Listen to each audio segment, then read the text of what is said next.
Hello दोस्तों, मैं हूं कौशल्या। मेरे चैनल कौशल्या महेश्वरी में आप सबका स्वागत है। आज मैं आपको कजली तीज की कथा सुनाने जा रही हूं, जो कि भाद्र महीने में रक्षाबंधन पूनम के बाद जो तीज आती है कृष्ण पक्ष में, उसको हम कजली तीज या सातु तीज भी बोलते हैं। ये तीज हमारी सुहागन जो माताएं बहनें वो अपने लंबे सुहाग के लिए पूरा दिन भूखा रहकर फलाहार खाकर ये व्रत करती हैं और चंद्रमा का दर्शन होने के बाद अपना व्रत जो खोलती हैं। उसकी कथा आज मैं आपको सुनाऊंगी। एक गांव में एक राजकुमारी थी। 7 भाई थे उसके। 7 भाइयों की इकलौती बहन थी राजकुमारी।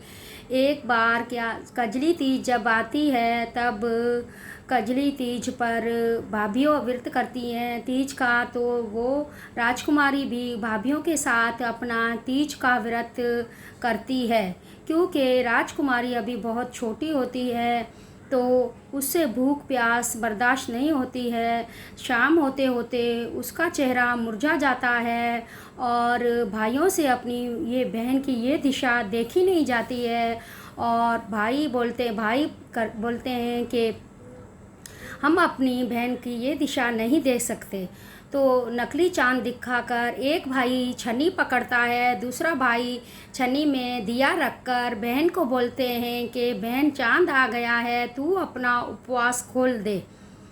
तो बहन अभी ना समझ होती है, वो चांद को नकली चांद को असली चांद समझकर दर्शन करके खाना खा लेती है, अपना उपवास खोलती है। तो तीज माता उसे ये शराब देती है। जब उसका विवाह का समय आता है तो उसकी विवाह में बहुत सारे विघ्न आते हैं। राजा परेशान हो जाता है, अपने नौकरों को बोलता है कि अभी जो भी सामने आए अब उसको लेकर आए, मैं उस राजकुमारी का विवाह उससे करवा दूंगा। मैं बहुत दिन तक अपने घर में राजकुमारी को अब नहीं रख सकता। जैसे ही नौकर सामने जाते हैं तो एक कोढ़ जो बीमारी वाला एक आदमी उनको सामने नज़र आता है, उसको ही पकड़ कर लाते हैं। राजा अपनी बेटी का विवाह राजकुमारी का विवाह वो कोढ़िए के साथ करवा देते हैं। राजकुमारी कोढ़िए के साथ विदा हो जाती है और अपना जीवन दुखी गुजारती है। जब दोबारा भाद्र मास में जब कजली तीज आती है, उससे अगले दिन सपने में राजकुमारी को तीज माता दर्शन देके कहती है, सपने में उसको दिखाई देती हैं, बोलती है कि बेटी तू जो दुखी है उसका कारण ये है कि तूने जो तीज का व्रत किया था वो नकली चांद देखकर दर्शन देकर अपना व्रत खोला था, जिससे कि तेरा व्रत जो है वो भंग हो गया था और तीज माता की शराब के कारण तेरी ये दिशा है, तेरा पति कोढ़ है।